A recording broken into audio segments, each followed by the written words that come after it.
Okay, today I will be doing 3 examples to show you how to do the 3 types of questions that are on your homework today.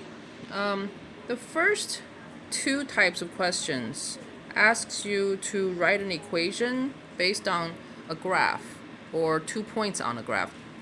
However, there are actually 2 kinds of those kinds of questions, okay? So basically they ask you to write an exponential function given a graph. But on the graph, okay, on some of them, you will find 2 points that has the y-intercept. One of the points will be a y-intercept, and then the other point will be just another point. And then there's another kind of graph where you would just find 2 points on that graph, and neither of them is the y-intercept. Okay, so I'm going to first talk about the first type, okay, where you do have the y-intercept to work with. And it will look like this. One of the points will have a 0 as the x and then a number for the y. Okay, so for example, this is example number 1 on page 448 on your book. Okay, the 2 points, so it's actually found right here. Okay, the first example. And as you can see, this point, you can see this. That first point is 0 and 0.5, so that's the y-intercept. And then the other point is 4 and 8. Okay, and then there's another point, 2, 2. We're not going to use that one. We're going to use this one. Okay, so, but you can use this one as well if you want. But, in the book they use this one, so let's just use that one. So, but the important part is that this point is the y-intercept. When you have a question where the y-intercept is one of the part of the information that you're given, that makes the solving easier. Okay, so I'm going to show you that right now. The first point is 0, 0.5, and the other point is 4, 8. Okay, the first step is to solve for a. Okay, this is the equation that you are trying to write. In this equation, okay, this is the generic form. You need to find a number for the a and a number for the b. And then the x and the y remain xy in your equation. So it's kind of like the slope-intercept form where you have y equals mx plus b. Remember when you had this type of question, the things that you had to solve for were the m and the b. Okay, so you end up with an equation like this. The x and the y remains xy's in your equation. Okay, so you're going to end up with an equation that looks like this. Y equals, and then there's a number for the a, there's a number for the b, and that b is what's being raised to the x power. Okay, so let's first, let's come back to this question, and we're going to solve this question. Okay, so the generic equation is y equals ab to the x. Okay, only the b is being raised. You're going to substitute in 0 for the x over here, and then 0.5 for the y over here. Okay, and then you're going to solve for a. The reason why this is easy is because b is being raised to the 0th power. When anything is being raised to the 0th power, this thing becomes 1. So this just becomes a times 1, which is a.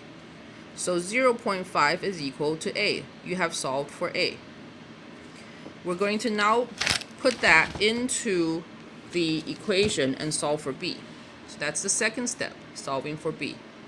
So come back to the equation again, y equals, and then you're going to write 0.5 in the place of a. Your b is still going to be b because you don't know what it is, and then your x. And then you're going to use the other point in your graph, which is 4 and 8 for your x and y. Okay, you're going to substitute in the 4 for the x and the 8 for the y. So in this equation, this number, this thing right here is going to become 4, and this thing right here is going to become 8. So I'm going to rewrite this equation. 8 equals 0.5 times b to the 4th power.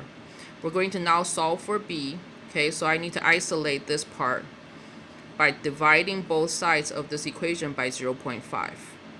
When you do that, the 0.5s cancel each other out. And then on the left-hand side, 8 divided by 0.5 is like 8 dividing by 1/2, which is the same as 8 multiplying by 2 over 1, which is 16.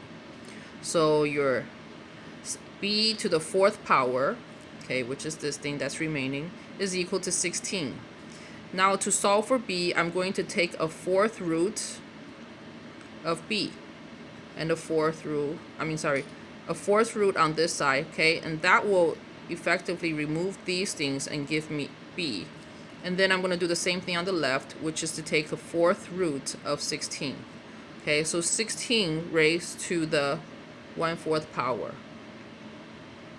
Okay, or taking the fourth root of 16. So what is the number that you can multiply? Let's say we use the letter B. Okay, what can I multiply 4 times? Okay, 1, 2, 3, 4 times.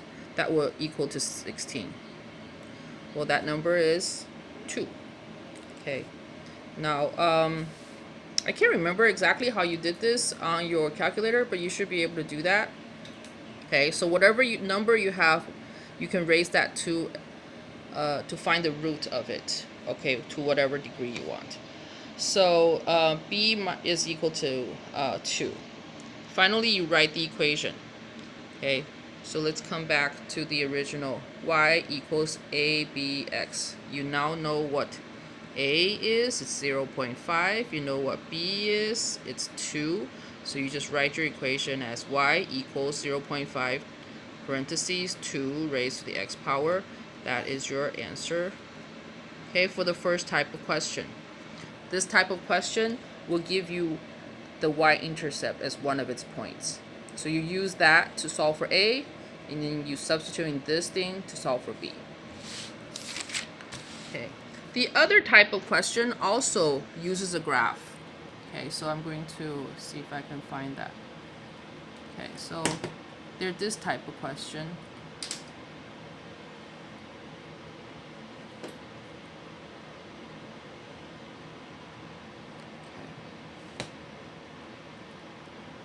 Nope, not this one. Okay, so like this type of question. Okay, so on a graph that passes through this point and this point, as you can see, neither of these points is a y-intercept. Okay, so you're going to have to do a substitution. Let me show you how to do that, okay, when you have 2 points. We're going to use number 12 from your homework. That's one of your homework questions. Okay, so you can just put this in. -1 is the first point, and then 2, -8 is the second point. Okay, the first step is going to be a little different. You're going to use like a system of equations to find a good way to substitute. Okay, what I mean by that is you're going to put your x and the y into this equation by substituting them in separately. So for the very first point, -1, you can rewrite this equation as -1 equals ab raised to the -1. And then you're going to do it again with the other point, 2 and -8. Okay, so you write -8 here for the y equals ab raised to the second power. Okay, and then you're going to look at these 2 equations and see which one is better for substitution. So I'm going to first look at this one, okay, the top one. Okay, let's bring it over here. Okay. It basically is that -1 says -1 equals a, b. Okay. -1 is equal to a times b to the -1. And I want to see if I can substitute a with another expression that has b. If I wanted to solve for a, I could divide both sides by b raised to the -1st power. So that's what I'm doing right here.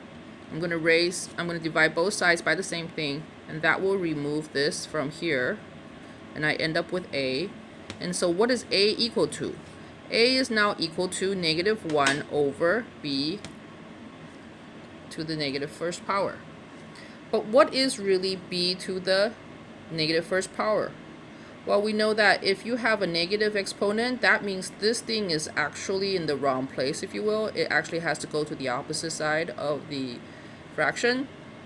So that's what I'm going to do. So I'm going to keep my -1, And then I'm going to move this denominator to the top. Okay, so they're going to be multiplied to each other, but now the negative sign is gone. Okay, so this means a is equal to -1 times b to the first power. Well, what is b to the first power? It's just b. So -1 times b is just -b. So you can actually substitute a for -b. Okay, you can even substitute b for -a as well. Okay, but I'm just going to go with this one for now. Okay, so I can already tell that this will make a good substitution later on. Now I'm still going to look at this one and see if I can use this to create a substitution. If I did that, my instinct was to, let's see if we can divide both by a and then like take a square root, and maybe I can substitute something in for b, and that would be kind of messy. Okay, so this is not a good thing to substitute with. So time and again, actually, you don't even need to bother with this other point. Okay, if you're going to create something for substitution, use the point that has a 1 or a -1. Okay. Okay, so now we have this that we can use to substitute into our equation. Okay, so we can solve for a, or solve for b, sorry. We can solve for a or b actually. So let's solve for b in this case. Okay, so y is equal to, okay, since I'm going to substitute this for a, I can solve for b, okay? Because now my whole expression is going to have, is not going to have a anymore. It's going to just have b. So this is my generic. Now I'm going to use -8 for y and -2 for x. These numbers come from the question, okay, right here. Okay, so no, I'm sorry, not -2, just +2. So I'm going to substitute those in. My y is -8. It's equal to, now instead of a, I will now substitute -b for a. So I'm going to write -b instead of the a, and then write b, and then raise to the second power because my x is 2. Now I'm going to reconfigure this a little bit and kind of factor out the negative. Okay, as you can see, -b is just -1 times b. So I can factor out the -1. And then here I have -8 is equal to -1. So these negatives can actually cancel each other out, okay, which is what I'm doing here. Okay, but here's another thing here. What do I do with this b? Well, now I have b raised to the first power, right? It's not there, but there's a 1. So b is raised to the first power, multiplied to b to the second power. And we know from a previous lesson that if you have two powers with the same base, you can just add their exponents. So that's what we did.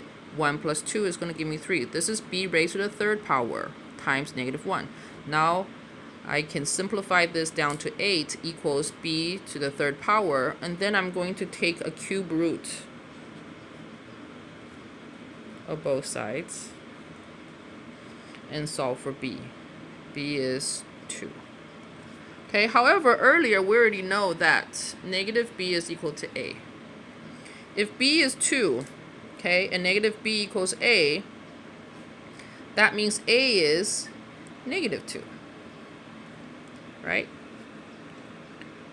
So remember, -b, if -b equals a, that means -2 is a. So a is -2. Okay, now I can write the equation. Okay, I know that my a is -2, right? My a is -2. I substitute that in here. My b is 2, so I'm going to substitute that in here. So my equation is y equals -2 times 2 raised to the x power. Okay, you will have some questions like these. Okay, the third type of question is called interpreting. Okay, they give you an equation and they give you a situation, and they want you to figure out what do the numbers represent in the question. Okay, so it's like this one, like example 3. Interpret the parameters of an equation. Okay.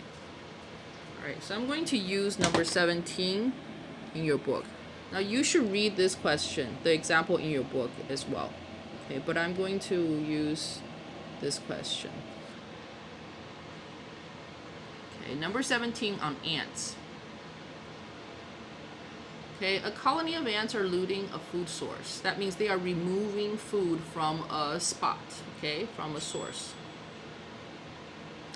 The amount of food at the source in grams, okay, so the amount of food is measured in grams, can be represented by y equals 82 times 0.65 raised to the t power, where t is the number of minutes after the looting began. Interpret the parameters of the equation, make a prediction about the future amount of food left at the source. Here we have this equation. Okay.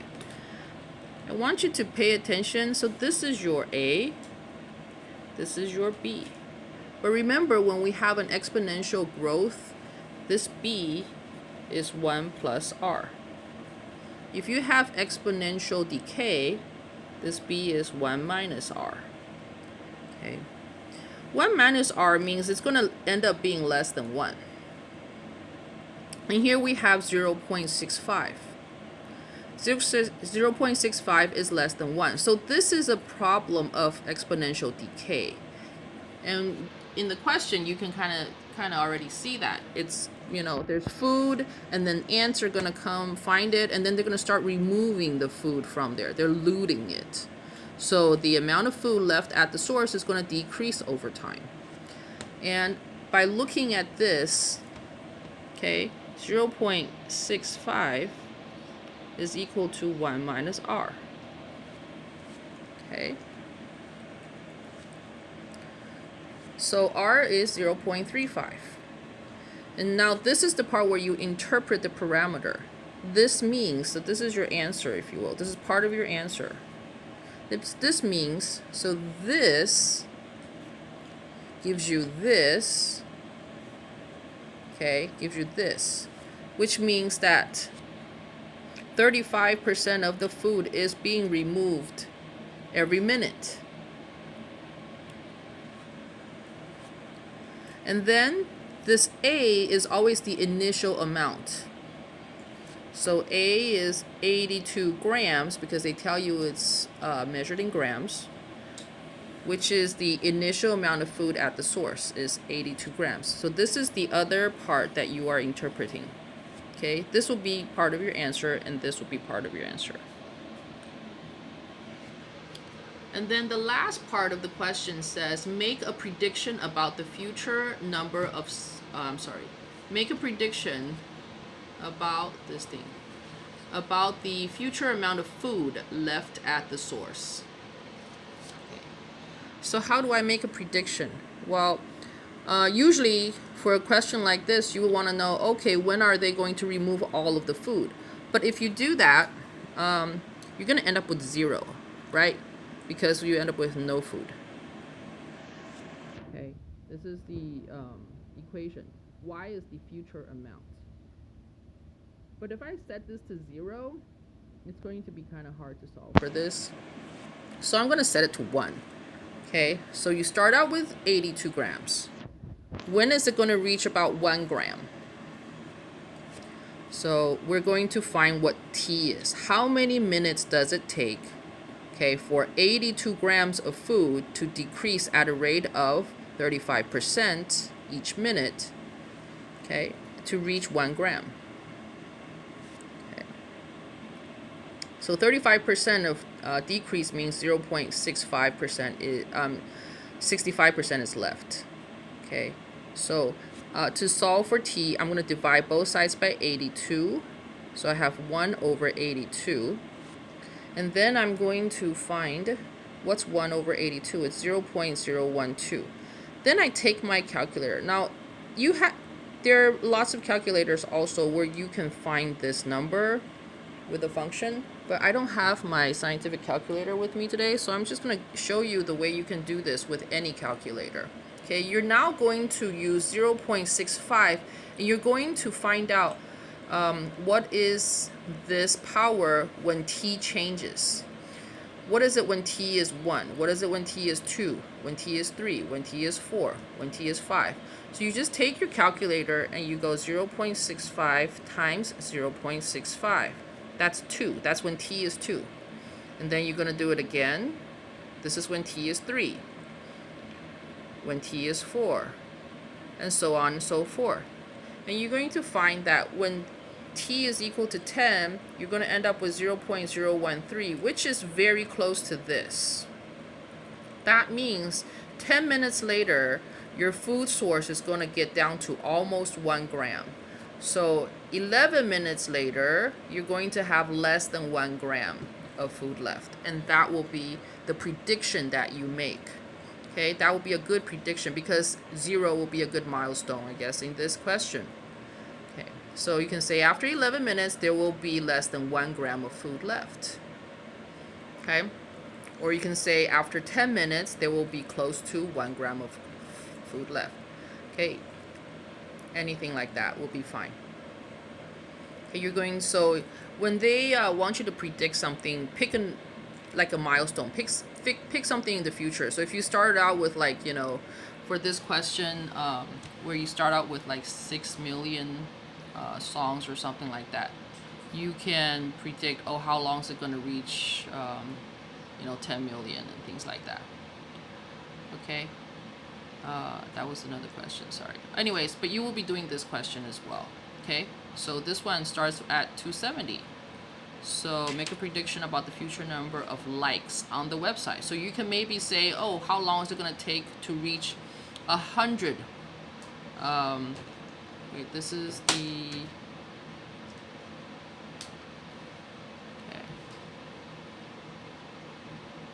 Okay, so she started out with 270 likes. Okay, so maybe you can make a prediction about how fast it's gonna for her to reach like 100,000 likes. Okay, all right, so that's basically how you would do these questions. You can still post questions for me if you run into trouble. There are 12 questions for today's homework. 4 questions that are exactly like example 1, 4 questions that are like example 2, and 4 questions that are like example 3. This is probably the hardest question, number 14. Okay, so try your best to solve that one. All right, I will talk to you guys tomorrow. Tomorrow we will be taking a quiz on this lesson. I will try to create a quiz on Google Classroom using forms.